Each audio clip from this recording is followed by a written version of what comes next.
জন্ম আমার নবীর যুগে হলে কেমন হতো, জন্ম আমার নবীর যুগে হলে কেমন হতো। দুনয়নে রাসূল পাক দেখিলে কেমন হতো, দুনয়নে রাসূল পাক দেখিলে কেমন হতো। জন্ম আমার নবীর যুগে হলে কেমন হতো, জন্ম আমার নবীর যুগে হলে কেমন হতো।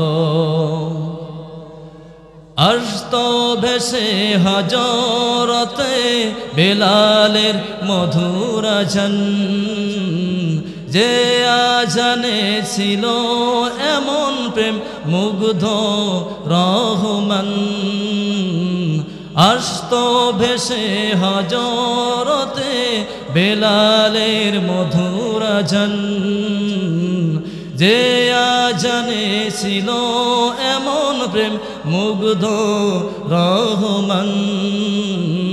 দয়াল নবীর পিছে নামাজ পড়লে কেমন হতো, দয়াল নবীর পিছে নামাজ পড়লে কেমন হতো, ঠিক কিনা? জন্ম আমার নবীর যুগে হলে কেমন হতো, জন্ম আমার নবীর যুগে হলে কেমন হতো। দুনয়নে রাসূল পাক দেখিলে কেমন হতো, দুনয়নে রাসূল পাক দেখিলে কেমন হতো। জন্ম আমার নবীর যুগে হলে কেমন হতো, ঠিক না? রব্বুল আলামিন বলেন, কুল ইন কুনতুম তুহিব্বুনাল্লাহ ফাত্তাবিউনি ইউহিব্বুকুমুল্লাহু ওয়া ইয়াগফির লাকুম যুনুবাকুম আল্লাহু গফুরুর রহিম।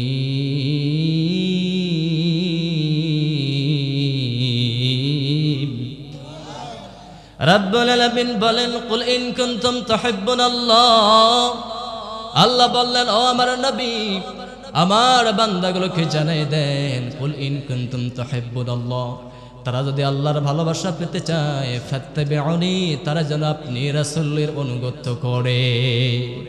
আল্লাহ বললেন, হে রাসূল, তারা যদি আল্লাহর ভালোবাসা পেতে চায়, কার ভালোবাসা? জোরে বলেন, আল্লাহর ভালোবাসা দরকার আছে না নাই? আল্লাহর ভালোবাসা যদি পেতে চায়, ফাত্তাবিউনি, হে রাসূল তাদেরকে জানাই দেন, তারা যেন আপনি রাসূলকে মেনে নেয়, তারা যেন আপনি রাসূলকে অনুগত করে। এর পর্যায়ে যদি আমরা আল্লাহকে বললাম, আমরা রাসূলকে মানলাম, আল্লাহ আমরা রাসূলকে মানলাম, তাহলে আমাদের লাভ কি?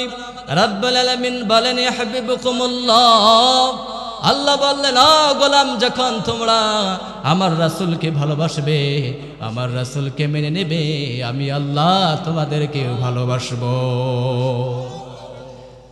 তার মানে আপনাকে যদি আল্লাহ ভালোবাসে, আমাকে যদি কোনো আল্লাহ ভালোবাসে, আপনাকে আমাকে যদি আল্লাহ ভালোবাসে, তাহলে কি কোনো চিন্তা টেনশন থাকতে পারে নাকি? কথা বলেন। আরে মিয়া, কথাটা কি বোঝেন আমার? আপনাকে আমাকে যদি আল্লাহ ভালোবাসে, কোনো টেনশন থাকতে পারে নাকি? কোনো ভয়? তাহলে মানে যার হৃদয়ের ভেতর আল্লাহর ভয় থাকবে, সে রাসূলকে ভালোবাসবে, আর রাসূলকে যারা ভালোবাসবে তাদেরকে ভালোবাসবেন তিনি কে? জোরে বলেন। আল্লাহর ভালোবাসা দরকার আছে না নাই? রাসূলের ভালোবাসা দরকার আছে না নাই? রাসূলকে যদি ভালোবেসে রাসূলের অনুগত মেনে নিলে যদি আল্লাহকে পাওয়া যায়, আল্লাহ যদি আপনাকে আমাকে ভালোবাসে, তাহলে আমাদের কোনো চিন্তা পেরেশান থাকবে। এজন্য ভয় করবেন কাকে? জোরে বলেন। অন্তরে ভয় রাখবেন কার? যাদের হৃদয়ে আছে আল্লাহর ভয়, তারা কভু পথ ভুলে যায় না। আল্লাহর প্রেম ছাড়া এই দুনিয়া কারো কাছে কোনো কিছু চায় না, ঠিক কি না? যাদের হৃদয়ে আছে আল্লাহর ভয় তারা কভু পথ ভুলে যায় না। আল্লাহর প্রেম ছাড়া এই দুনিয়ায় কারো কাছে মাথা নত করে না, ঠিক না? মাথা নত করবেন কার কাছে? আল্লাহ ছাড়া কারো কাছে মাথা নত করা যাবে নাকি? রাতের আধারে যারা সেজদাতে রয় দু চোখের স্রোতে নদী যেন বয়। রাতের আধারে যারা সেজদাতে রয় দু চোখের স্রোতে নদী যেন বয়। ছলনার হাত ছানি যতই আসুক, ছলনার হাত ছানি যতই আসুক, পিছনে ফিরেও তাকায় না। যাদের হৃদয়ে আছে আল্লাহর ভয় তারা কভু পথ ভুলে যায় না। আল্লাহর প্রেম ছাড়া এই দুনিয়ায় কারো কাছে মাথা নত করে না, কারো কাছে কোনো কিছু চায় না। তার মানে চাইবেন কার কাছে? আল্লাহ ছাড়া কারো কাছে চাওয়া যাবে নাকি? আল্লাহ ছাড়া যারা অন্যের কাছে চায় তারা শিরিক করে, ঠিক কিনা? প্রয়োজন হলে মাথাটা সেজদায় লাগিয়ে দিবেন, তাহলে আপনার প্রয়োজন মিটাই দিবেন তিনি কে? এরপর রব্বুল আলামিন বলেন, আল্লাহ বললেন, ও বান্দা যখন আমার রাসূলকে মেনে নিবা, আমার রাসূলের অনুগত্য করবা, আমি আল্লাহ তাআলা তোমাকে ভালোবাসবো। এরপর আল্লাহকে বললাম, আল্লাহ বুঝলাম আপনি আমাদেরকে ভালোবাসবেন, তারপর আমাদের কি লাভ হবে? রব্বুল আলামিন বলেন, ওয়ায়াগফির লাকুম যুনুবাকুম ওয়াল্লাহু গফুরুর রহিম।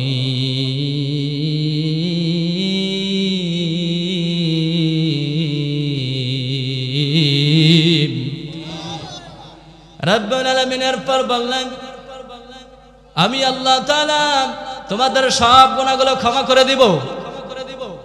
সুবহানাল্লাহ পড়বেন না?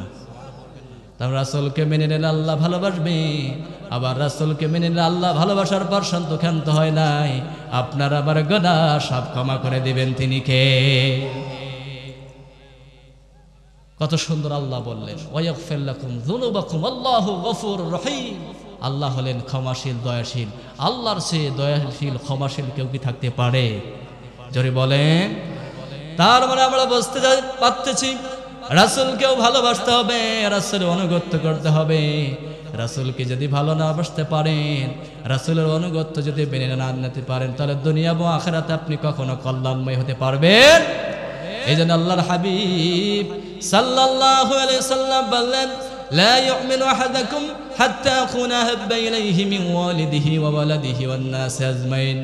মুত্তাফাকুন আলাইহি।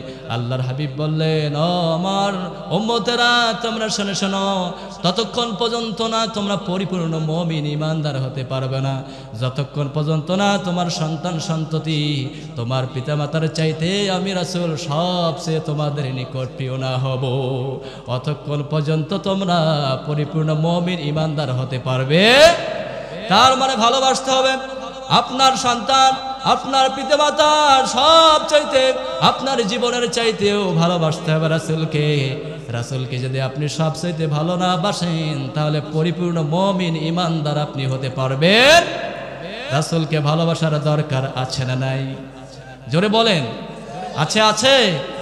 রাসূল আমার ভালোবাসা, রাসূল আমার আলো আশা, রাসূল আমার প্রেম বিরহের মূল আলোচনা, রাসূল আমার কাজে কর্মে অনুপ্রেরণা, রাসূল আমার ভালোবাসা, রাসূল আমার আলো আশা, রাসূল আমার প্রেম বিরহের মূল আলোচনা, রাসূল আমার কাজে কর্মে অনুপ্রেরণা।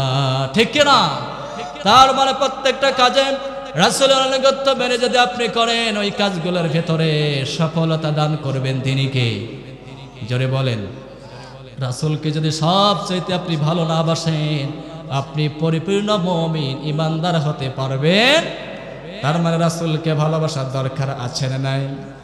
আল্লাহর হাবিব সাল্লাল্লাহু আলাইহি সাল্লাম সাহাবীদের নিয়ে বসা, হযরত ওমর সাথে এক পর্যায়ে আল্লাহর হাবিব সাল্লাল্লাহু আলাইহি সাল্লাম ওমরের কথা শুনে আল্লাহর হাবিব একটু বিমর্ষিত হয়ে গেলেন।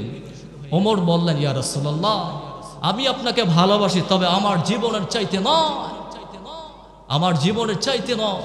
আল্লাহর হাবিব বললেন যে, ওমর, তুমি পরিপূর্ণ ইমানদার মুমিন হতে পারো। হযরত ওমরের মতন একজন মানুষ পরিপূর্ণ ইমানদার হতে পারলো না কেন?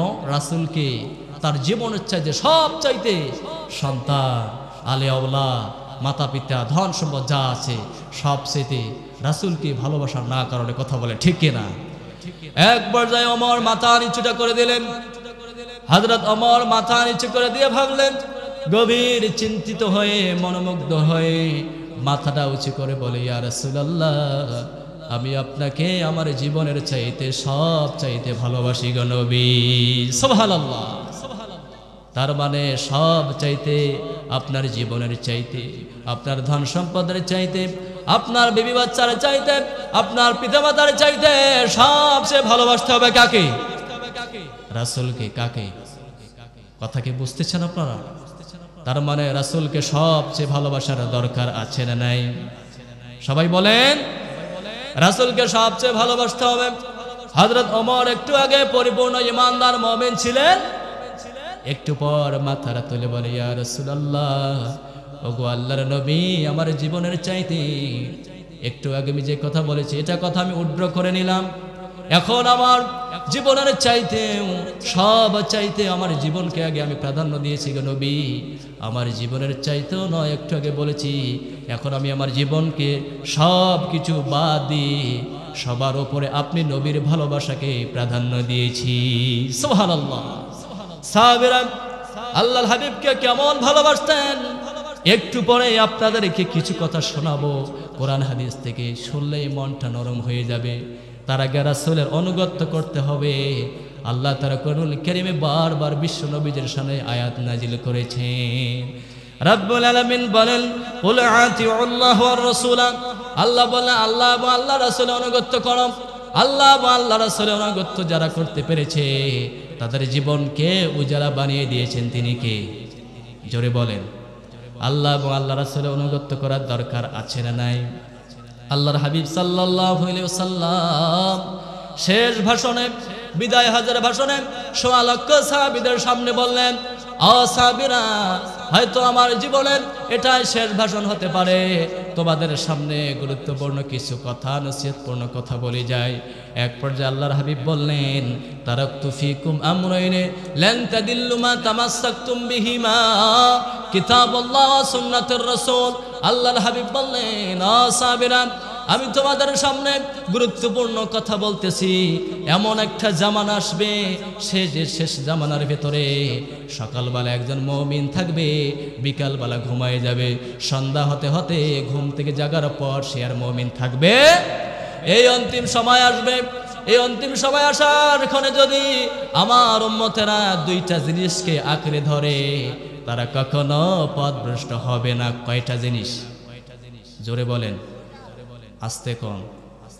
এতগুলো মানুষ যদি কথা না বলেন তাহলে তো মজা পাবো না। কয়টা জিনিস? আস্তে কন। এই যে কিছুদিন পর ভোট আসতেছে না, ওরে বাপরে বাবা, 200 টাকা 500 টাকার জন্য তোমার ভাই, আমার ভাই, অমুক ভাই, তমুক ভাই, অমুক ভাইয়ের চরিত্র ফুলের মতন পবিত্র, নামাজ পড়েন একাক্ত, গম শরীতে পাকাপোক্ত, জনগণের মাল মেরে খেতে ভক্ত আছে না নাই? তো আমাদের অত্র ইউনিয়নের চেয়ারম্যান আলহামদুলিল্লাহ অনেক ভালো, অনেক সুনাম আছে। ওনাকে আল্লাহ তাআলা সুস্থতা নিয়ে খায়াত দারাজ করে পড়ে না, আমিন। সম্মানিত হাজিরিন, তখন তো দেখবেন, আমার বাস্তব জীবনে একটা কথা বলি। ক্লাস 6-7 পড়ি, তো মিছিল যাচ্ছে, মিছিল হয় না ভোটের সময়, তো মিছিল যাচ্ছে, তো রিস্কার পেছনে মাইক পিস নিয়ে একজন বলতে আসে না, বারবার বলতে আছে, তোমার ভাই আমার ভাই বলতে আছে কি তাই। তো আমি পেছনে ওনার দাঁড়াইছি, দাঁড়ার পর দেখলাম ওনার আল্লাহ উনি বলতে আছে, ওনার হুশ নাই, ওনার লুঙ্গি ঢাকা গেছে খুলি। এখন আমি কায়দার দিয়ে ইঙ্গিত দিলাম, বেচারা হিরিশ করে লঙ্গির ঢাকাটা ধরে ফেলছে। তারপর চলছে তোমার ভাই, আমার ভাই, অমুক ভাই, তমুক ভাই। এই যে বলেন, দেখেন 500 টাকা 200 টাকার জন্য অনেক নেতার পেছনে ঘুরতেছে।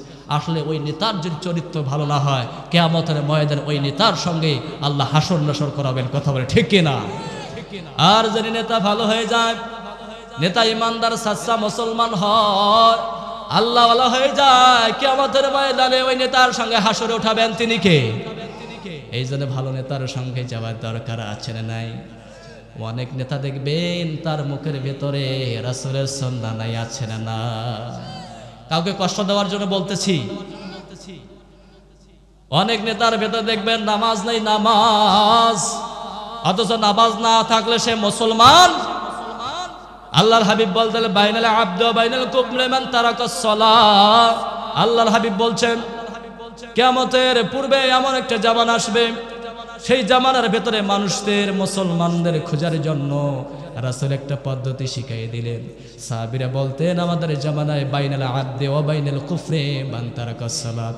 আমরা আমাদের জামানায় একজন মুসলমান আর কাফেরের ভিতরে আমরা মাফ কাটি করতাম। সেই মাফ কাটিতে হলো সালাত। যার ভিতরে সালাত আছে তাকে মুসলমান মনে করতাম, আর যার ভিতরে সালাত নাই সে তাকে আমরা মুসলমান মনে করতাম। এখানে অনেক মানুষ আছে ইশারা নামাজ পড়ে নাই, আছে না নাই?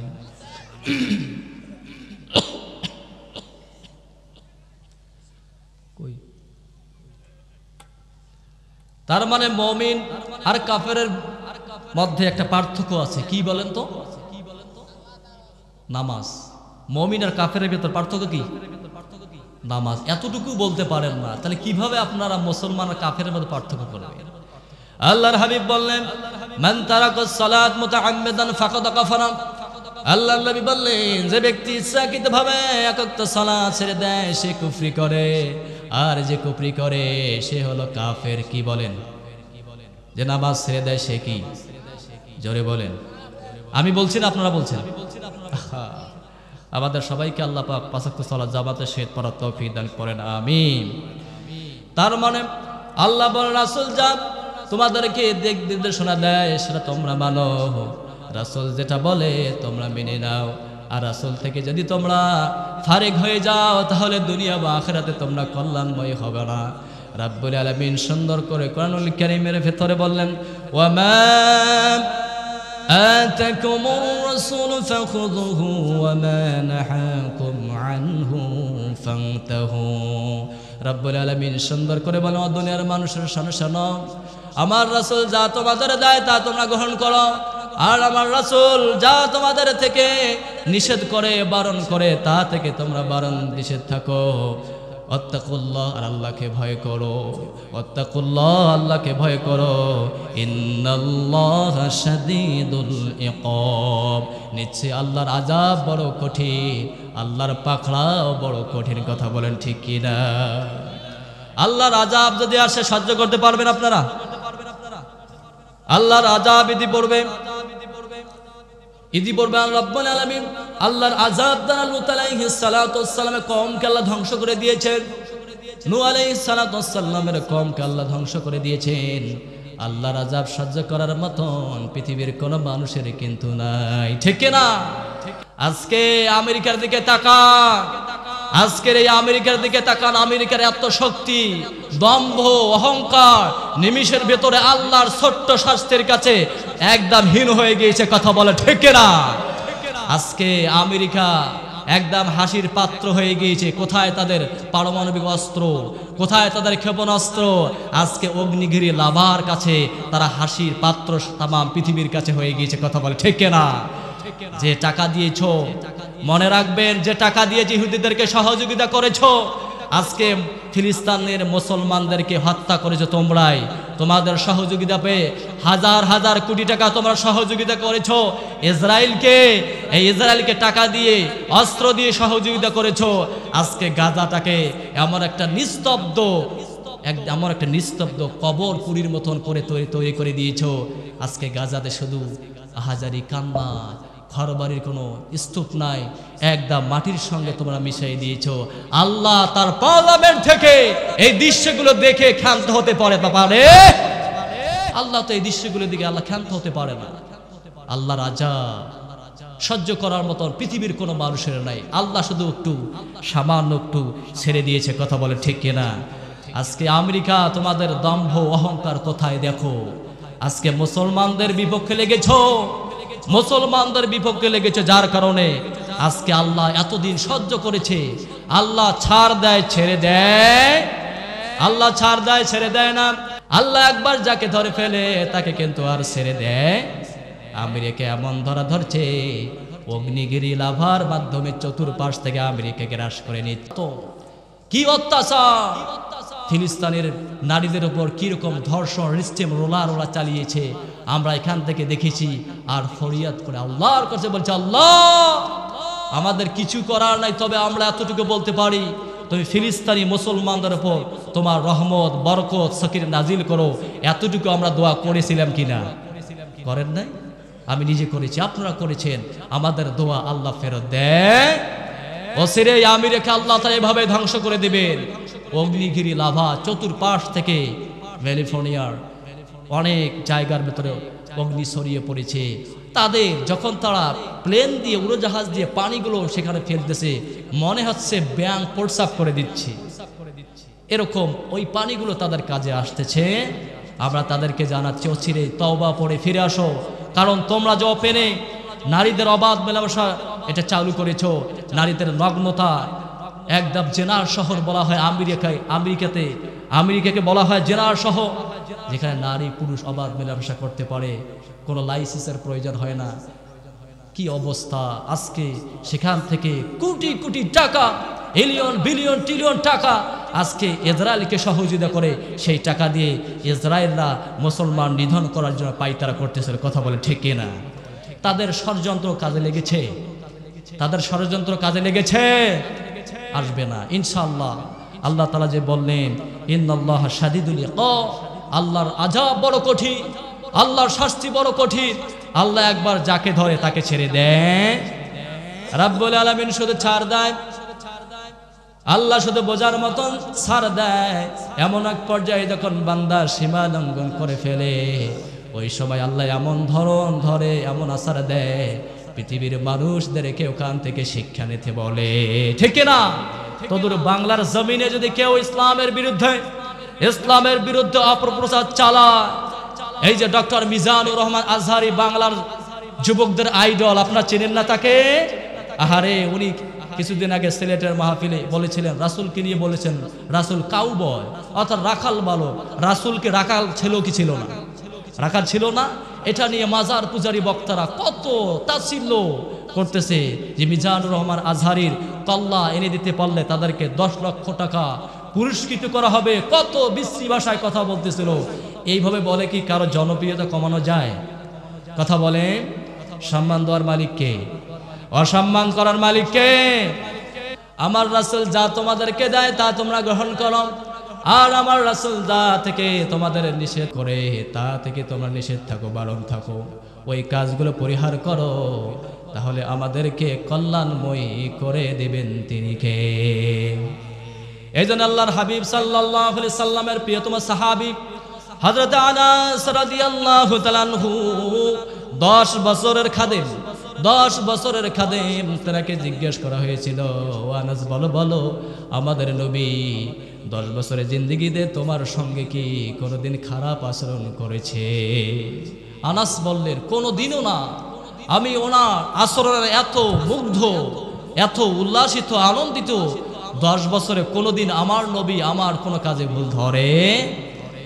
এক পর্যায়ে আল্লাহর হাবিব একদিন আনাসকে বলে, আনাস শোনো, সকাল সন্ধ্যায় এমন ভাবে তৈরি করো আনাস, যাতে করে তোমার অন্তরের ভেতরে কারো প্রতি কোনো প্রকার রাগ, ক্ষোভ, হিংসা, বিদ্বেষ না রাখরে আনা। সকাল সন্ধ্যায় এমন ভাবে তৈরি করবা যাতে করে কোনো মানুষের জন্য তোমার অন্তরের ভেতরে কোনো ক্ষোভ, রাগ, হিংসা, বিদ্বেষ তোমার অন্তরে না জমে। এক পর্যায়ে আল্লাহর হাবিব বললেন, ও আনাস শোনো, মিন সুন্নাত, এটাই হলো আমার আদর্শ, এটাই হলো আমার সুন্নাত। এরপর আল্লাহর হাবিব বললেন, ওমান আহাব্বা সুন্নতি ফাকাদ আহাব্বানি কানা মাই ফিল জান্নাহ। আল্লাহর হাবিব বললেন, যে ব্যক্তি আমি রাসূলের সুন্নাহকে ফলো করলো সে যেন আমি রাসূলকে ভালোবাসলো। সুবহানাল্লাহ। আজকের মাহফিলের সম্মানিত প্রধান অতিথি না, ইনি প্রধান অতিথি আলহাজ মোহাম্মদ রহমান দানি, বিশিষ্ট ব্যবসায়ী, ওনাকে আসন গ্রহণ করার জন্য বলা হইল। আল্লাহর হাবিব বললেন, ওমান হাব্বা সুন্নতি, যে ব্যক্তি আমি রাসূলের সুন্নাতকে ভালোবাসলো, ফাকাদ হাব্বানি, সেজন্য আমি রাসূলকে ভালোবাসলো। এরপর আল্লাহর হাবিব বললেন, যে ব্যক্তি আমি রাসূলকে ভালোবাসলো, কানা মাই ফিল জান্নাহ, সেজন্য আমি রাসূলের সঙ্গে একই জান্নাতে থাকবে। সুবহানাল্লাহ। রাসূলের সঙ্গে জান্নাতে থাকতে চান না? কারা কারা হাত তুলে দেখান। আপনারা চান না? আচ্ছা, এবার কারা কারা রাসূলের সঙ্গে জান্নাতে থাকতে চান? দু হাত তুলে আল্লাহকে দেখাই। লিল্লাহি তাকবীর, লিল্লাহি তাকবীর। দেখেন, হিংসা বিদ্বেষ মানুষের অন্তরে আছে না নাই? আছে, আছে। রাসূল এখানে বললেন হিংসা বিদ্বেষ রাখা যাবে না। আজকালকার জামানা দেখবেন একজন আলেম আরেকজন আলেমকে দেখতে পারে, একজন সাধারণ মানুষ আরেকজন মানুষকে দেখতে পারে, একজন চেয়ারম্যান আরেকজন চেয়ারম্যানকে দেখতে পারে না, একজন এমপি আরেকজন এমপিকে দেখতে পারে না। তার মানে হিংসায় বশীভূত হয়ে আজকে মানুষ কঠিন একটা নিম্ন পর্যায়ে চলে যাচ্ছে। অথচ অনেকেই জানে না হিংসা করলে মানুষের আমলগুলো সব জিরো হয়ে যায়। আল্লাহর হাবিব বললেন, শোনো শোনো, আল্লাহর হাবিব বললেন হিংসা একটা মারাত্মক ব্যাধি, হিংসা একটা মারাত্মক ব্যাধি। আল্লাহর হাবিব বললেন, খড়কুটার ভেতরে যেমন করে আগুন লাগিয়ে দিলে আগুনটা নিমেষের ভেতরে খড়কুটাকে জ্বালিয়ে পুড়িয়ে সারকার করে দেয়, তেমনি করে মানুষ যখন তার অন্তরের ভিতরে হিংসাটা লালন পালন করে, হিংসা মনের ভেতরে রাখে, আল্লাহর হাবিব বললেন হিংসা থাকার কারণে রব্বুল আলামিনের বান্দা আমলগুলো আল্লাহ তাআলা নিমেষের ভেতরে জিরো বানিয়ে দেয়। তার মানে হিংসা যার আছে তার আমলগুলোকে শূন্য বানায় দেন তিনি কে? হিংসা রাখা যাবে নাকি? এত নামাজ, এত সিয়াম, এত যাকাত দিয়ে কি হবে? আপনি আলেম হতে পারেন, আপনি আল্লাহওয়ালা হতে পারেন, আপনি দিনদার হতে পারেন, কিন্তু অন্তরের ভেতরে যদি হিংসা রাখেন তাহলে আপনার আমল কোনো কাজে আসবে। তার মানে হিংসা মুক্ত জীবন গড়া দরকার আছে না নাই? জোরে বলেন। হিংসা বিদ্বেষ যখন আপনি আমল করবে তাহলে আপনার অজান্তে এই আমলগুলো আল্লাহর কাছে গ্রহণযোগ্যতা পাবে। দেখেন, হিংসা একটা মারাত্মক ব্যাধি, হিংসা মারাত্মক গুনাহ। আল্লাহর হাবিব সাল্লাল্লাহু আলাইহি সাল্লাম মুসনাদ আহমদের ভেতরে এসেছে হাদিসটা, এভাবে সাহাবীদের সামনে বসা। আল্লাহর হাবিব বললেন, সাহাবীরা, এই মুহূর্তে একজন আনসারী বয়োবৃদ্ধ সাহাবী আসতেছে, সে জান্নাতি। বলেন না সুবহানাল্লাহ। এই মুহূর্তে একজন বয়োবৃদ্ধ আনসারী সাহাবী তোমাদের কাছে আসতেছে, সে জান্নাতি। সুবহানাল্লাহ পড়বেন না? এবার সাহাবীরা হতবাক, কোন সেই সৌভাগ্যবান ব্যক্তি যার কথা আল্লাহ রাসূল বললেন সে জান্নাতি? সাহাবীরা হতবাক নয়ন দৃষ্টিতে সেই পথের দিকে তাকিয়ে রইলেন যে কোন সেই ভাগ্যবান ব্যক্তি যার কথা আল্লাহ রাসূল যার মধুস্র বাণী দিয়ে তার নাম প্রকাশ করেছেন। সুবহানাল্লাহ পড়বেন না? সবাই হতভম্ব হয়ে এবার দেখলেন যে একজন বয়োবৃদ্ধ আনসারী সাহাবী বিশ্ব নবীদের কাছে এসে বসে পড়েন। বলেন না সুবহানাল্লাহ। আবার দ্বিতীয় দিন বিশ্ব নবীজি সাহাবীদের সামনে বলেন, সাহাবীরা শোনো শোনো, এই মুহূর্তে একজন সাহাবী তোমাদের সামনে এসে বসবে, সে জান্নাতি। বলেন সুবহানাল্লাহ। এবার সবাই তীক্ষ্ণ দৃষ্টিতে সেই সাহাবীর জন্য প্রহর গুনতেছে, কোন সেই সাহাবী যার নাম বিশ্ব নবীজি বললেন সে জান্নাতি। জানার প্রয়োজন আছে না নাই? এবার দেখলেন প্রথম দিনে নয়, সেই ব্যক্তি মজলিসে এসে বসলেন। এবার আল্লাহর হাবিব সাল্লাল্লাহু আলাইহি সাল্লাম তৃতীয় মজলিসে আবার একই ঘটনা বললেন, সাহাবীরা, তোমাদের সামনে এমন একজন ব্যক্তি আসতেছে, সে জান্নাতি। বলেন সুবহানাল্লাহ। আচ্ছা বলেন তো, পরপর একজন ব্যক্তির নাম তিনবার বিশ্ব নবীজি তিন মজলিসে প্রকাশ করলেন, তার মতন ভাগ্যবান আর কি হতে পারে নাকি? সাহাবীদের ভেতরে অনেক চতুর সাহাবীগণে বসেছেন। একজন চতুর সাহাবী নাম হলো হযরতে আমর ইবনে আস রাদিয়াল্লাহু তাআলা আনহু। তিনি এত চতুর সাহাবী, তিনি এত আমলদার সাহাবী, তিনি কোন রাত্রিবেলায় কোরআনুল কারীম এত তেলাওয়াত করতেন, রাত্রিবেলায় তিনি কোরআনুল কারীম পড়তে পড়তে রাত্রি যে কাটাই দিতেন, বলেন না সুবহানাল্লাহ।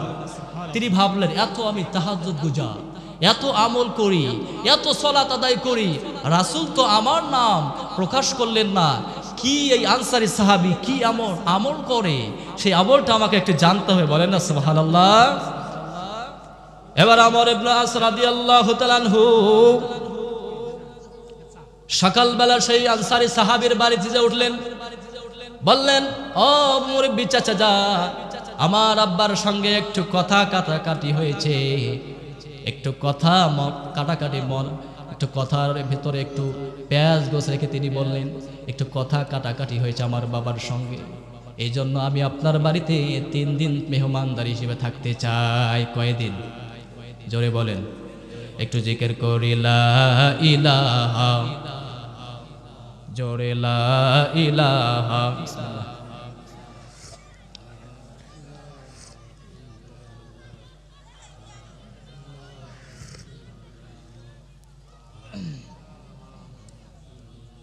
জোরে লা ইলাহা, আল্লাহ নামের জিকির করবে যারা, আল্লাহর প্রিয় হবে তারা, আল্লাহর প্রিয় হবে যারা, জান্নাতে প্রবেশ করবে তারা। লা ইলাহা, জোরে লা ইলাহা,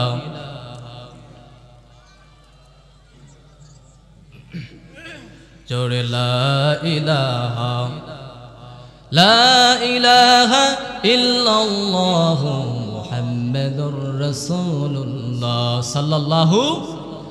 এক পর্যায়ে সাহাবী যখন বাড়িতে হাজির, বলে ইয়া চাচা যান, আমার বাবার সঙ্গে একটু কথা কাটাকাটি হয়েছে, আপনার সঙ্গে একটু 3 দিন আপনার বাড়িতে থাকতে চাই। এবার আনসারী সাহাবী বললেন ও বাবা, তুমি আমার বাড়িতে এসে থাকবা, কি সৌভাগ্যবান, রাসূলের একজন সাহাবীকে মেহমানদারি করতে পারবো, আমার মতন আর ভাগ্যবান আর কেউ হতে পারে। আমর ইবনে আস রাদিয়াল্লাহু তাআলা আসলেন এই জন্য, কি এমন আমল করে যেটা আমার ভেতরে নাই, যেটা ওই সাহাবীর ভেতরে আছে, ওই আমলটা আমি ওনার থেকে জেনে নেব, কৌশল করে হিকমত করে তার কাছে জানবো না এইভাবে। এক পর্যায়ে যখন বাড়িতে চলে গেলেন, রাত্রিবেলা এশার নামাজ পড়ে খাবার দাবার শেষ করে বিছানায় শুয়ে গেলেন। বিছানায় শুয়ে পর এবার তিনি দেখতে পাইলেন, এবার তিনি আস্তে করে খেতাটা গায়ে দিলেন। খেতাটা গায়ে দেওয়ার পর খাতাটা একটু ফুটা করলেন, এই ফুটা দিয়ে তিনি দেখবেন যে ওই সাহাবী কি এমন আমল করে, কি এমন আমল করে যেটা আমি দেখবো আজকে, সেই আমলটা করে আমিও জান্নাতি হতে চাই। আপনার জান্নাতি হতে চান কি চান না? এক পর্যায়ে তিনি দেখলেন ওনার মাদ্রাসার নামাজ পড়লেন, কিছু তাহাজ্জুদের নামাজ আদায় করলেন, জিকির আজগার করে তিনি শুয়ে গেলেন। তিনি দেখলেন রাত্রিবেলায় আর তিনি আর কোনো আমল করলেন না। সকালবেলা ফজরের সময় উঠে তিনি আবার নামাজ পড়লেন। আবার প্রথম দিন চলে যাওয়ার পর শর্ট করে আপনাদেরকে বলতে দ্বিতীয় দিনের পালা আসলো। ভোরের এশার নামাজ পড়ার পর এবার তিনি অপেক্ষায় প্রহর গুনতে লাগলেন। হয়তোবা প্রথম দিন তেমন আমল করতে পারে নাই, আজকে হয়তোবা সেই গোপন আমলটা করবে। এই গোপন আমলটা দেখে আমিও গোপন আমলটা করে জান্নাতি হয়ে যাব, সুবহানাল্লাহ পড়ে। এক পর্যায়ে দেখলেন এবার তিনি শুয়ে পড়লেন, খাতার ফুটাটা দিয়ে দেখতে লাগলেন ওই প্রথম দিনের ন্যায় তিনি সেরকম নরমালি আমল করে বিছানায় শুয়ে গেলেন। তিনি বিরক্ত বোধ করলেন, মনে হয় আজকে করতে পারতেছে না, আগামীকাল করতে পারে। তৃতীয় দিনের পালা, তৃতীয় দিন এবার তিনি তাই করলেন।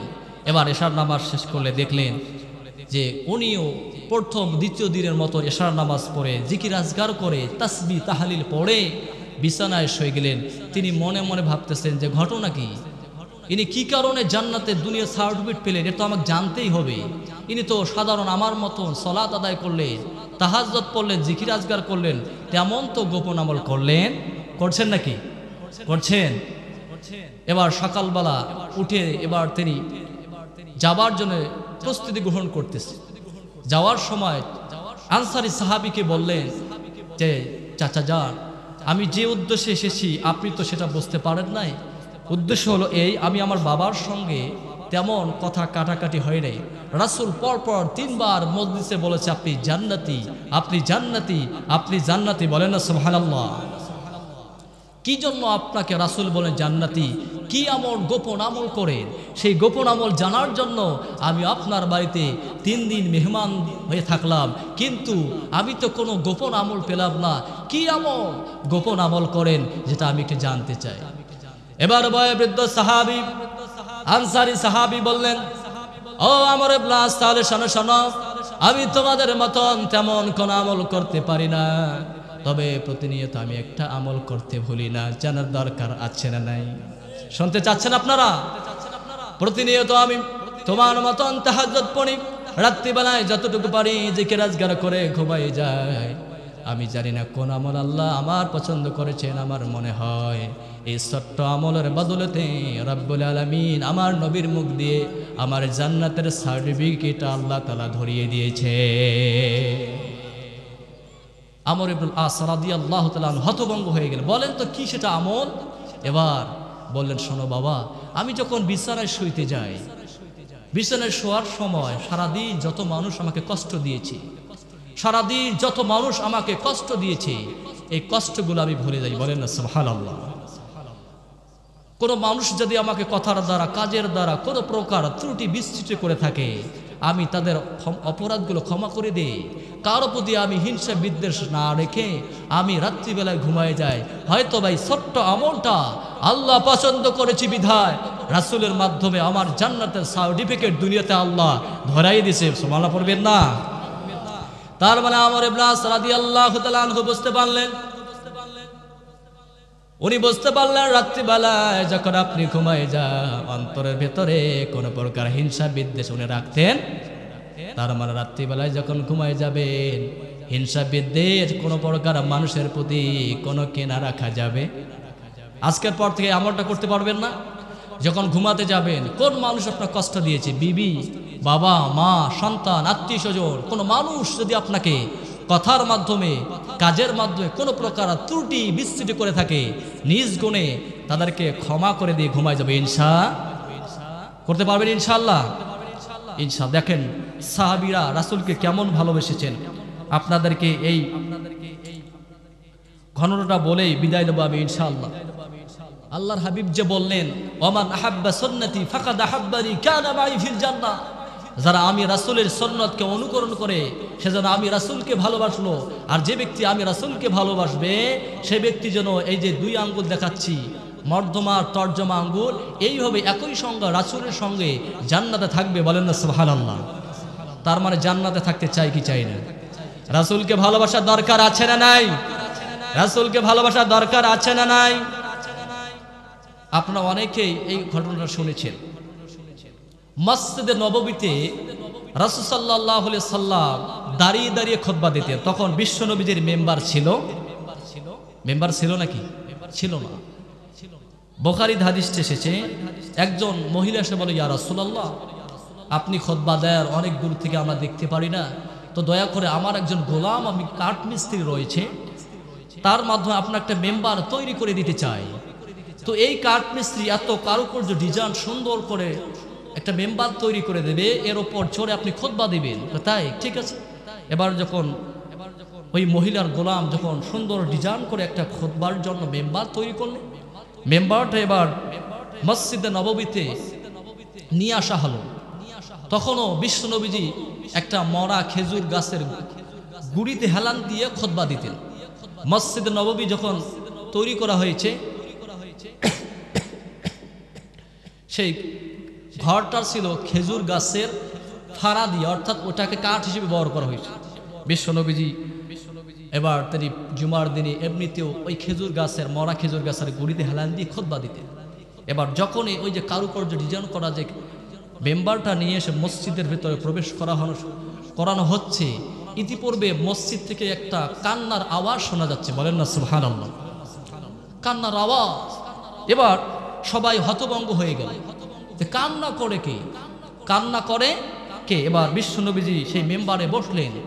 এবার অনেক সাহাবীরা বলা বলি করতে লাগলো যে আমরা শুনতে পাচ্ছি যেমন উট যেমন ফোপায় ফোপায় কান্না করে, সেইভাবে আমরা কান্নার আওয়াজ শুনতে পাচ্ছি। ইবনে আব্বাস রাদিয়াল্লাহু তাআলা আনহু তিনি বর্ণনা করেন, অনেকে শুনতে পেরেছে যে উট যেমন ফোঁপায় ফোঁপায় কান্না করে, কান্নার আওয়াজ আসতেছিল। আমি ইবনে আব্বাস শুনতে পেয়েছি শিশু বাচ্চা যেমন করে কান্না করে, সেই কান্নার আওয়াজ আমি ইবনে আব্বাস শুনতে পাচ্ছিলাম। কে কান্না করতেছিল? এবার দেখতে লাগলেন আল্লাহর হাবিব একটু পিছনে লক্ষ্য করলে যে পিছনে যে মরা খেজুর গাছের গুড়িটা কান্না করতেছে। বলেন না সুবহানাল্লাহ। নবীর জন্য মরা খেজুর গাছের ভালোবাসা কেমন একটু শোনেন। এটা বলে আমি বিদায় নেব ইনশাআল্লাহ। এক পর্যায়ে বিশ্বনবী যখন মেম্বারে বসলেন, মেম্বারে বসার পর খেজুর গাছ কান্না করে, জীবন্ত নয় মরা খেজুর গাছ নবীকে কেমন মহব্বত করত, কেমন ভালোবাসতো, আপনাদেরকে এই নমুনটা শোনাই আমি চলে যাব ইনশাআল্লাহ। এক পর্যায়ে বিশ্বনবী দেখতে পারলেন যে মরা খেজুর গাছ কান্না করে, মরা খেজুর গাছ কান্না করে। বিশ্বনবী পেছন দিক দিয়ে ঘুরে দেখলেন, তাই তো মরা খেজুর গাছের গুড়িটা কান্না করে, ছোট বাচ্চার মতন কান্না করে। এক পর্যায়ে আল্লাহর হাবিব বললেন যে খেজুর গাছ তুই কান্না করিস কেন? তখন খেজুর গাছ বলল, ইয়া রাসূলুল্লাহ, ওগো আল্লাহর নবী, এতদিন তো আপনি আমার পেছনে আমার পিঠে ভর করে আপনি এতদিন খুতবা দিচ্ছিলেন, আজকের পর থেকে তো আর আপনি আমার পিঠে ভর করে খুতবা দিবেন না, আজকের পর থেকে আমি আপনার থেকে ফারেক হয়ে গেলাম। এটা এই জন্য বলতেছি, দেখেন একটা মরা খেজুর গাছ নবীকে কেমন ভালোবাসে, এর পরিণাম কি একটু শোনাচ্ছি আপনাদেরকে। আমরা আজকে রাসূলের সুন্নাহ ভুলে গিয়েছি, রাসূলকে ভালোবাসা ভুলে গিয়েছি, রাসূলের অনুগত্য ভুলে গিয়েছি। আজকে আমরা রাসূলের সুন্নাহ যদি ফলো করতাম, আজকে রাসূলের অনুগত্য যদি আমরা ফলো করতাম, তাহলে বাংলার জমিনে আজকে মুসলমানরা মার খেত। এক পর্যায়ে আল্লাহর হাবিব তার সঙ্গে কথা বলা শুরু করলেন যে খেজুর গাছ তুই কেন কান্না করতেছিস একটু বল। এবার খেজুর গাছ বললেন, ইয়া রাসূলুল্লাহ, আমার বিরহে আপনার সাথে এতদিন আমার প্রেম ছিল, সেই প্রেমটা একদম ভাগাভাগি হয়ে গেল, আলাদা হয়ে গেল, বিচ্ছিন্ন হয়ে গেল, তাহলে তোর জন্য কি করতে হবে বল। খেজুর গাছ কথা বলে না। এক পর্যায়ে খেজুর গাছকে আল্লাহ রাসূল বললেন, এই খেজুর গাছ তোর জন্য দোয়া করে দিলাম, তুই জীবন্ত খেজুর গাছ হবি। বলেন না সুবহানাল্লাহ। আল্লাহর হাবিব সাল্লাল্লাহু আলাইহি সাল্লাম বললেন, খেজুর গাছ শুধু জীবন্ত হবে তাই নয়, তোর জন্য দোয়া করে দিলাম কিয়ামত পর্যন্ত তুই জীবন্ত থাকবি। বলেন সুবহানাল্লাহ। শুধু তাই নয়, তারপরও খেজুর গাছের কান্না বন্ধ হয় না। আল্লাহর হাবিব বলে, ও খেজুর গাছ, তোর জন্য দোয়া করে দিলাম, খেজুর গাছ সিজনালি ফল দেয়, তুই প্রতি মাসিক ফল দিবি। সুবহানাল্লাহ পড়বেন না। শুধু তাই নয়, যত হাজিরা আসবে প্রত্যেকটা হাজিরা তোর এই খেজুর গাছ থেকে খেজুর খাবে আর তোর জন্য দোয়া করবে, কিয়ামত পর্যন্ত জীবন্ত থাকবি। তারপরেও খেজুর গাছের কান্না বন্ধ হয় না। এক পর্যায়ে আল্লাহর হাবিব সাল্লাল্লাহু আলাইহি ওয়াসাল্লাম মেম্বার থেকে উঠলেন, উঠিয়ে আস্তে করে খেজুর গাছকে জড়িয়ে ধরলেন। সাহাবীরা বর্ণনা করেন, যেমন করে সন্তানের কাছে যখন বাবা আসে, মা আসে, বাবা মা আসার সময় ওই সন্তানের কিন্তু মাকে দেখার পর কিন্তু কান্নার স্পিড বেড়ে যায় কি যায় না? আমারও এরকম হয়, আমার সন্তান মাঝে মাঝে কান্না করে। বাজার থেকে যখন বাড়িতে যাই, সন্তান আমাকে দেখার পর ফুফায়ে ফুফায়ে কান্না করে, এরকম হয় কি হয় না? এক পর্যায়ে যখন বিশ্বনবী খেজুর গাছকে পাজা করে ধরলেন, আলতো করে আদর দেওয়া শুরু করলেন, খেজুর গাছ আরো ফুফায়ে ফুফায়ে কান্না করে, কান্নার বন্ধ হয় না। আল্লাহর হাবিব সাল্লাল্লাহু আলাইহি ওয়াসাল্লাম বললেন, ও খেজুর গাছ, তুই কি চাচ্ছিস একটু বল, তুই কি চাচ্ছিস একটু বল। খেজুর গাছের মাথা নাই, মাথাবিহীন খেজুর গাছ। আল্লাহর হাবিবের সঙ্গে কথা বলতেছেন, সাহাবীরা হতবাক। বলেন না সুবহানাল্লাহ। এই যে আমার স্ট্রাকচার, এই যে বডিটা আছে, এই বডির থেকে যদি মাথা না থাকে আমি কি বাঁচবো? কথা বলেন। আপনার শরীরের ভেতর যদি একটা হাত না থাকে আপনি বাঁচবেন না? আপনার শরীরে যদি একটা পা না থাকে আপনি বাঁচবেন কি বাঁচবেন না? যদি আপনার দুইটা চক্ষু না থাকে আপনি বাঁচবেন কি বাঁচবেন না? কিন্তু খেজুর গাছের কি মাথা ছিল? ছিল। আল্লাহর হাবিব সাল্লাল্লাহু আলাইহি সাল্লাম একদিন সাহাবীদেরকে বলে, সাহাবীরা, পৃথিবীতে এমন একটা গাছ আছে যে গাছটা মুমিনের সাদৃশ্যতম। বলেন না সুবহানাল্লাহ। সাহাবীরা এবার খোঁজা শুরু করলেন। আল্লাহ রাসূল বললেন, পৃথিবীতে এমন একটা গাছ আছে যে গাছটা মুমিন সাদৃশ্যতম, মুমিনের সঙ্গে মিল আছে, সে মুমিন বলে গণ্য হবে। এবার সাহাবীরা খুঁজতে লাগলেন। সাহাবের ওখান থেকে নিমিষের ভেতরে তার ব্রেনটাকে বন জঙ্গলের ভেতরে নিয়ে গেলেন। সবাই খোঁজাখুঁজি করতে লাগলেন, একো সাহাবী একো গাছের কথা বলে, কিন্তু বিশ্বনবীদের সঙ্গে যতই বলে বিশ্বরে বললে হয় না। সবাই বলে একো জন একো গাছের কথা বলে, কিন্তু রাসূলের সামনে সেটা হচ্ছে। এক পর্যায়ে আল্লাহর হাবিব বললেন, ওই গাছটা মুমিনের সাথে সাদৃশ্যতম। মুমিন যতগুলো ইবাদত করে, মুমিনের ইবাদতগুলো যেমন ফেলে দেওয়া যায় না, ওই গাছটার প্রত্যেকটা কারুকার্যতা মুমিনের সাথে সাদৃশ্যতম রয়েছে। মুমিন সালাত আদায় করে যেমন ফেলে দেওয়া যায় না, মুমিন নামাজ আদায় করে ফেলে দেওয়া যায় না, মুমিন সিয়াম আদায় করে, মুমিন অন্যান্য তাহাজ্জুদ গুজার পড়ে, তার মেয়েকে পর্দাশীলী বানায়, তার নারীকে তার বিবিকে পর্দাশীলী বানায়, এগুলো যেমন ফেলে দেওয়া যায় না, ওই মুমিনের সাদৃশ্যতম গাছটার কোনো কিছু ফেলে দেওয়া যায় না। সুবহানাল্লাহ। কেউ যখন বলতে পারে না, আল্লাহর হাবিব বললেন, শোনো শোনো, ওই গাছটা হচ্ছে খেজুর গাছ। বলেন সুবহানাল্লাহ। খেজুর গাছের কল্লাটা আপনি যদি ফেলাই দেন, খেজুর গাছ কি বাঁচে নাকি? খেজুর গাছ আপনি ফাড়তেই থাকবেন, শীতকালীন আসে তার গলা থেকে খালি চেষ্টাই থাকে, খেজুরের রস বের হয় কি হয় না? তার মানে খেজুর গাছের সঙ্গে মুমিনের সাদৃশ্যতম বিশ্বনবী করেছে। সুবহানাল্লাহ। এই কথা যখনই বললেন, হযরত ওমর ইবনে খাত্তাব রাদিয়াল্লাহু তাআলা আনহু তার সন্তান 6 বর্ষের আব্দুল্লাহ সহ তিনি বাড়ির দিকে রওনা হলেন। প্রতিমধ্যে আব্দুল্লাহ তার বাবাকে বললেন, আব্বা জান, বিশ্বনবী যখন এই কথা বলেছেন, খেজুর গাছ যখন এই কথা বলেছেন, মুমিনের সাথে সাদৃশ্যতম একটা গাছ, তোমরা কে কি জানো নাকি সেই গাছটা কি? আমি আব্দুল্লাহ জেনেছি, আমি আব্দুল্লাহ জানতাম, সেই গাছটা হলো খেজুর গাছ। সুবহানাল্লাহ। ওমর বললেন, বেটা, তুই যদি জানতি আজকে আমাকে সেই সময় বলে দিতি, আজকে রাসূলের সামনে তোর কথা বলে তোর নাম প্রচার করে আমি ওমর সাবাস পেয়ে যেতাম। আল্লাহু আকবার। বিশ্বনবীজি এবার আলতো করে খেজুর গাছের শরীরের ভেতরে আলতো করে আঘাত করতে লাগলো, আদর করতে লাগলো। তারপরে খেজুর গাছের কান্না বন্ধ হয় না। খেজুর গাছ বিশ্বনবীকে কত ভালোবেসেছে, খেজুর গাছ বিশ্বনবীকে চিনেছে তার উম্মত হয়ে। আজকে আমরা বিশ্বনবীদের আদর্শগুলো ভুলে গিয়েছি, ঠিক কিনা? এবার বিশ্বনবীজি জনাবে মুহাম্মদ রাসূলুল্লাহ সাল্লাল্লাহু আলাইহি ওয়াসাল্লাম আলতো করে যখন তার শরীরে বলে দিচ্ছিলেন, খেজুর গাছ শুধু কান্নায় করে কান্নায় করে। এক পর্যায়ে খেজুর গাছ বলল, ইয়া রাসূলুল্লাহ, আমি আপনার সঙ্গে জান্নাতে থাকতে চাই। খেজুর গাছ কার সঙ্গে জান্নাতে থাকতে চায়? জোরে বলে, রাসূলের সঙ্গে। আল্লাহর হাবিব তার জন্য দোয়া করলেন, ঠিক আছে ঠিক আছে, তোর দোয়া আল্লাহর কাছে ফরিয়াদ গ্রান্টেড। ও খেজুর গাছ, ও সাহাবীরা, তোমরা সাক্ষী থাকো, এই খেজুর গাছ কিয়ামতের ময়দানে আমি রাসূলের সঙ্গে হাসরের ময়দানে একসাথে উঠবে এবং জান্নাতের ভেতরে আমার সঙ্গে এই খেজুর গাছটা থাকবে। সুবহানাল্লাহ পড়বেন না? তার মানে রাসূলের সঙ্গে মহব্বত করেছে খেজুর গাছ। আপনি আমি যা রাসূলের অনুগত্য মেনে নেই, ওমান হাব্বা সুন্নতি ফাকাদ হাব্বানি কানা মাই ফিল জান্নাহ। রাসূল বলেছেন, তার অনুগত্য মেনে নিলে তার সঙ্গে জান্নাত দিবেন তিনি কে? রাসূলের অনুগত্য মেনে নিতে হবে।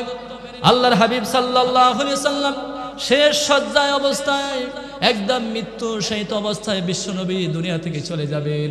তিনি মুমূর্ষু অবস্থায় এক পর্যায়ে হযরতে আয়েশার দিকে তাকালেন, তার শালক আব্দুর রহমান ইবনে আবু বকরের দিকে তাকালেন। তাকায় দেখলেন আব্দুর রহমান মিসওয়াক নিয়ে তিনি দাঁত মাজতেছিলেন। আল্লাহর হাবিব আয়েশাকে ইঙ্গিত করে বললেন, ও আয়েশা, মিসওয়াক দাও, আমি মিসওয়াক করব। এক পর্যায়ে আয়েশা রাদিয়াল্লাহু তাআলা আনহা বলে, ইয়া রাসূলুল্লাহ, আপনি মিসওয়াক করবেন? আল্লাহর হাবিব শেষ মুমূর্ষু অবস্থায় ইঙ্গিত করলেন। এবার তার শালকের কাছ থেকে আয়েশা রাদিয়াল্লাহু তাআলা আনহা তার ভাইয়ের কাছ থেকে মিসওয়াকটা নিয়ে ভেঙে তার নিজের মুখ দিয়ে চিবায়ে থুতু অবস্থা, লালা মোবারক অবস্থায় বিশ্বনবীজির মুখের ভেতর লাগিয়ে বিশ্বনবীজির দাঁত মেজে দিয়েছে। বলেন না সুবহানাল্লাহ। তার মানে মিসওয়াকের গুরুত্ব আছে না নাই? আচ্ছা, কার কার কাছে মিসওয়াক আছে দেখান তো, কার কার কাছে মিসওয়াক আছে আমি দেখতে চাই। কার কার কাছে মিসওয়াক আছে? এই যে মিসওয়াক আছে কারো কাছে? আপনারা এতগুলো মানুষ নামাজ পড়েন, এই রাসূলের সুন্নাহ ফলো করতে পারেন না, তার মানে আপনার হচ্ছে হতভাগা কথা বলে, ঠিক কিনা? আপনাকে তো এমনি এমনি আল্লাহ জান্নাত দিবি না রে ভাই। রাসূলের সঙ্গে জান্নাতে থাকতে চাইতে হলে আপনাকে রাসূলের সুন্নাহ মানতে হবে। রাজি আছেন ইনশাআল্লাহ? আজকের পর থেকে প্রত্যেকটা ফরজ নামাজের সময় যখন আমরা নামাজ পড়তে যাব, ইনশাআল্লাহ মিসওয়াক দিয়ে দাঁত ঘষবে রাজি আছেন? এই সুন্নতটা পালন করতে পারবেন না? পারবেন না ইনশাআল্লাহ? সম্মানিত হাজিরিন, মাঝে মাঝে এই আমার রাসূলকে নিয়ে অনেক বেঈমান নাস্তিক মোরতাদরা মাঝে মাঝে চুলকানি উঠে যাওয়ার কারণে আমার রাসূলকে নিয়ে বাজে মন্তব্য করে, আছে না নাই? আছে আছে। মাঝে মাঝে কিছু নাস্তিক মোরতাদরা বলে আমার রাসূল নারী রূপী ছিল, তাই নাকি? আমার রাসূল নাকি নারী রূপী ছিল। এরকম মাঝে মাঝে কিছু নাস্তিক মোরতাদরা আছে যারা মাঝে মাঝে আমার রাসূলকে নিয়ে খোঁচা দেয়। যেমন কিছুদিন আগে কাউবয় নিয়ে এরকম কিছু প্রোপাগান্ডা চালিয়েছিল।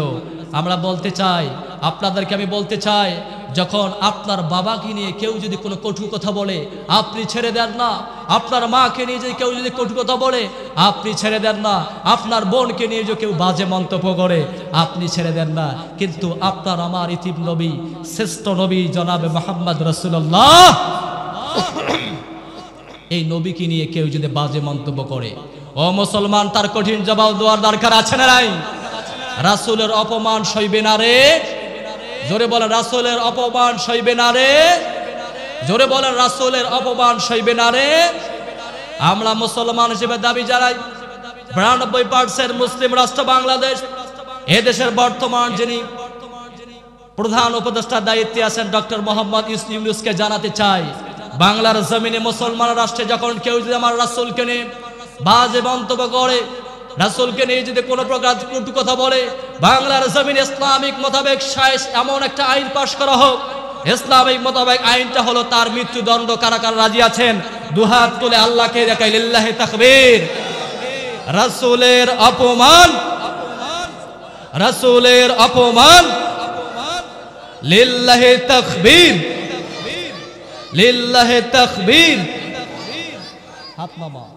তার মানে রাসূলের অপমান হওয়ার পর যারা এই কথাগুলো মেনে নেবে, বুঝতে হবে তার ভেতরে মুনাফিকি আছে। কথা বলে ঠিক কিনা? এই রাসূলের অপমান, রাসূলের কটূক্তি শোনার পর যারা কথা বলবে না, এর প্রতিবাদ করবে না, বুঝতে হবে তার ভেতরে মুনাফিকি আছে। কথা বলে ঠিক কিনা? বিশ্ব নবীর অপমানের যদি না কাঁদে তোর মন, মুসলিম নয় মুনাফিক, তুই নবীজির দুশমন। কথা বলে ঠিক কিনা? বিশ্ব নবীর অপমানে যদি না কাঁদে তোর মন, মুসলিম নয় মুনাফিক, তুই নবীজির দুশমন। ঠিক না? নবীর প্রেমে জীবন দিতে কে আছো নওজোয়ান, তাকবীর তোলে সিংহ শাবক হও তুমি আগুয়ান। ঠিক না? বিশ্ব নবীর অপমানে যদি না কাঁদে তোমার মন, মুসলিম নয় মুনাফিক, তুই নবীজির দুশমন। নবীর প্রেমে জীবন দিতে কে আছো নওজোয়ান, তাকবীর তোলে সিংহ শাবক হও তুমি আগুয়ান। নারায়ে তাকবীর, লিল্লাহি তাকবীর। তোমার বুকে ইমানের বল জবানে আল কোরআন, ভয়ে কাঁপে কাপুরুষ সব আর নরধম শয়তান। জীবনের চেয়ে বুকে আছে বেশি নবীজির সম্মান, কেমনে তুমি সইবে ভালো হলে তার অপমান। তুমি সাচ্চা মুসলমান, ইমান তোমার ধন, নবীর প্রেমে জাগ্রত তুমি নির্ভীক পালোয়ান। ঠিক না? তুমি সাচ্চা মুসলমান, ইমান তোমার ধন, নবীর প্রেমে জাগ্রত তুমি নির্ভীক পালোয়ান। লিল্লাহি তাকবীর, লিল্লাহি তাকবীর। আল্লাহর হাবিব সাল্লাল্লাহু আলাইহি সাল্লাম বললেন, ও আমার উম্মতেরা, কেউ যদি শেষ সময় এমন একটা জামানা আসবে, এই জামানার ভিতরে এমন একটা জামানা আসবে, কিয়ামতের পূর্বে এমন একটা জামানা আসবে, এই জামানার ভিতরে উত্তপ্ত আগুনের কয়লা হাতের ভিতরে রাখা একদম সহজ হয়ে যাবে, কিন্তু ঈমানটা টিকে রাখা কঠিন হয়ে যাবে। ঈমানটা টিকে রাখা কঠিন হয়ে যাবে। উত্তপ্ত আগুনের কয়লা হাতে হয়তো আমি বিদায় দেবো ইনশাল্লাহ। আল্লাহর হাবিব বললেন একটা সুন্নতের কত দাম দেখেন। কিয়ামতের পূর্বে এমন একটা জামানা আসবে যে জামানাটাতে উত্তপ্ত আগুনের কয়লা হাতের ভিতরে রাখা কঠিন হয়ে যাবে, মানে সহজ হয়ে যাবে, কিন্তু ইমানটা টিকে রাখা কঠিন হয়ে যাবে। তার মানে সেই জামানা কি বর্তমান আশাহাসির পথে কিনা, তাই না? আগুনের কয়লা হাতের ভিতরে ধরে রাখা সহজ, কিন্তু ইমানটা টিকে রাখা কত কঠিন। আল্লাহর হাবিব বললেন সেই সময় যদি একটা সুন্নতকে ফলো করে কেউ যদি কবর যেতে পারে, তার জন্য কি রাসূল বরাদ্দ দিয়েছে সেটা জানার দরকার আছে না নাই? আল্লাহর হাবিব সাল্লাল্লাহু আলাইহি ওয়াসাল্লাম বললেন, মান তামাসসাকা বিসুন্নতি ইনদা ফাসাদ উম্মতি ফালাহু আযরু মিয়াতান শাহীদ। আল্লাহর হাবিব বললেন কিয়ামতের পূর্বে এমন একটা জামানা আসবে যে জামানায় আমার উম্মতগুলো আগুনের উত্তপ্ত আগুনের কয়লা হাতের ভেতরে টিকে রাখা তাদের জন্য সহজ হয়ে যাবে, কিন্তু ইমানটা টিকে রাখা কঠিন হয়ে যাবে। ওই অন্তিম সময় আমার উম্মত যদি একটা সুন্নতকে জিন্দা করে কবরে আসতে পারে, আমি রাসূল বলে দিলাম 100 গলা কাটার শহীদের সওয়াব তার আমলনামায় আল্লাহ ঢুকাই দিবে। কয়টা সুন্নত? জোরে বলেন, জোরে বলেন। একটা সুন্নত যদি আপনি নিয়ে কবরে যেতে পারেন, তাহলে আপনার জন্য 100 গলা কাটার শহীদের সওয়াব দেবেন তিনি কে? এখানে অনেক আমরা সবাই মুসলমান আছি না নাই? মুসলমান না? দেখেন আপনাদের কাছে আমার অনুরোধ, একটা সুন্নত। আচ্ছা এখানে অনেকে দাড়িওয়ালা ভাই আছে, অনেকে দাড়িওয়ালা নাই, আছে না ভাই? এরকম অনেকে দাড়ি আছে, অনেকে দাড়ি নাই। আপনাদের পায়ে আমি হাত রেখে বলতেছি, আল্লাহ না করুক যে ভাইটা দাড়ি নাই, রংপুর যাওয়ার পথে রোড অ্যাক্সিডেন্টে যদি ওই ভাইটা মারা যায়, বলেন তো তাকে তার আইডেন্টিফাই করার জন্য তাকে কিভাবে জাস্টিফাই করা হবে? তাকে চিহ্নিত করার জন্য তার মুখে কোনো দাড়ি নেই, কি করা হবে বলেন তো একটু? তার মানে পরনে যদি লুঙ্গি থাকে, লুঙ্গি খুলে তাকে বেইজ্জত করে দেখানো হবে, কথা বলে ঠিক না? আর যদি প্যান্ট খোলে, প্যানের চেন খুলে তাকে দেখতে হবে সে হিন্দু না মুসলমান। এই জন্য অনুরোধ করে বলে যায়, যুবক ভাইরা মরতে তো হবে, আজ হোক কাল হোক, তুমিও মরবা আমিও মরবো। এই মরা থেকে কেউ আমরা কি রেহাই পাবো নাকি? আসবে 2 দিন আগার পাস। অনুরোধ করে যায় এরকম বেইজ্জত থেকে বাঁচার জন্য রাসূলের একটা সুন্নত জিন্দা করে কবরে যাবে ইনশাআল্লাহ। কারা কারা রাজি আছো যে মৃত্যুর আগ পর্যন্ত আর রাসূলের দাড়িতে খোল লাগাবো না? হাত তুলে আল্লাহকে দেখাই, লিল্লাহি তাকবীর। কারা কারা রাজি আছো হাত তুলে আল্লাহকে দেখো, আল্লাহর জীবনে দাড়িতে খোল লাগাবো। হাত নামান। আল্লাহ আমাদের সবাইকে রাসূল এই সুন্নতকে জিন্দা করে কবরে যাওয়ার তৌফিক দান করে না আমিন। সম্মানিত হাজিরিন, দেখেন রাসূলের প্রতি সাহাবীদের কেমন ভালোবাসা। আল্লাহর হাবিব সাল্লাল্লাহু আলাইহি সাল্লাম হুনাইনের যুদ্ধ শেষ করে, 8 হিজরির ঘটনা, হুনাইনের যুদ্ধ শেষ করে তিনি মক্কার কাছাকাছি আসলেন। এক পর্যায়ে শুনতে পাচ্ছেন বেলাল সমুদ্র কণ্ঠস্বরে আজান দিচ্ছে। এই আজান পার্শ্ববর্তী দেখা যাচ্ছে কিছু মুশরিকের সন্তানরা সেই বেলালের আজানগুলো একটু নকলাচ্ছে। দেখা যায় আমরা আমাদের এলাকার যখন মুয়াজ্জিন আজান দেয়, ছোট বাচ্চারা অনেক সময় নকলায় না, ভেঙ্গায় না, এরকম আল্লাহর হাবিব দেখলেন যে বেলাল সমুদ্র সুরে আজান দিচ্ছে আর মুশরিকের সন্তানগুলো বেলালের আজানকে ট্রল করতেছে। এক পর্যায়ে বিশ্বনবী সেখান থেকে দেখলেন যে মুশরিকের সন্তানগুলোর ভিতরে একজন তরুণ যুবক, একজন সন্তান, তার কণ্ঠটা দারুণ, বেলালের পাশাপাশি সেও দারুণভাবে আজান দিচ্ছে। বলেন না সুবহানাল্লাহ। রাসূলের রীতি হলো, রাসূলের নিয়ম হলো, কারো কাছে যদি কোনো প্রতিভা থাকে সেই প্রতিভা খুঁজে বের করে নিয়ে রাসূল সেটাকে কাজে লাগাতেন। বলেন না সুবহানাল্লাহ। এক পর্যায়ে তিনি সেই মুশরিকদের সন্তানগুলোর কাছে গেলেন। যাওয়ার পর দেখলেন যে এই মুহূর্তে সমুদ্র কণ্ঠস্বরে বেলালের আজানকে ট্রল করতেছিল কে? আচ্ছা বলেন তো, যারা করতেছে তারা কি বলবে? বলবে না।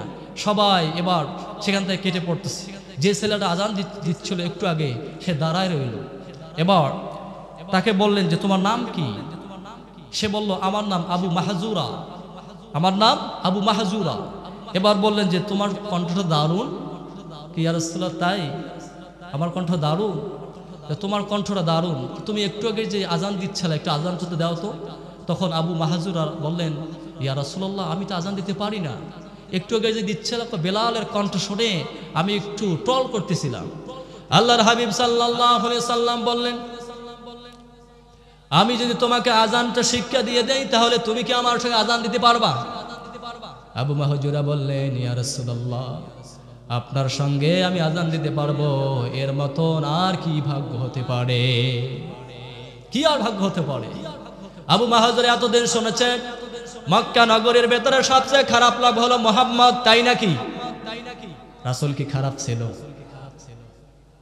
আবু মাহজুরা মুগ্ধ হয়ে বিশ্ব নবীদের সঙ্গে এবার পড়তেছেন। আল্লাহ রাসূল বললেন, আবু মাহজুরা আমার সাথে আজান দাও। এবার আবু মাহজুরা বিশ্ব নবীদের সঙ্গে আজান দেওয়া শুরু করেছে।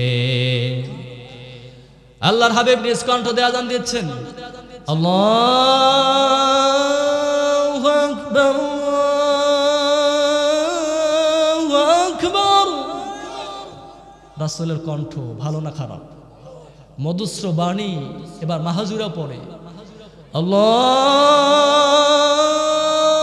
আকবার, আল্লাহু আকবার। আস্তে আস্তে করে আবু মাহজুরাও পড়ে। আল্লাহর হাবিব এবার শিক্ষা দিচ্ছেন, আশহাদু আল্লা ইলাহা ইল্লাল্লাহ,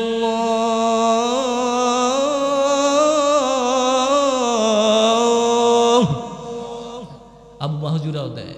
এক পর্যায়ে মুগ্ধ হয়ে আবু মাহজুরা এবার আজান দেওয়া শিখলে আল্লাহর হাবিব সাল্লাল্লাহু আলাইহি সাল্লাম এরকম দৃশ্য দেখে আবু মাহজুরা বলে, ইয়া রাসূলুল্লাহ, আমি আর মুশরিক থাকতে চাই না, আমাকে কালেমা পড়ে মুসলমান করে দেন। সুবহানাল্লাহ।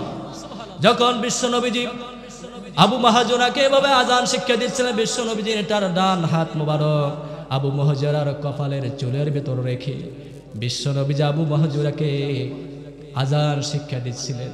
এক পর্যায়ে বিশ্বনবীজির কাছ থেকে কালেমা শাহাদাত পড়ে তিনি মুসলমান হয়ে গিয়েছেন। সুবহানাল্লাহ।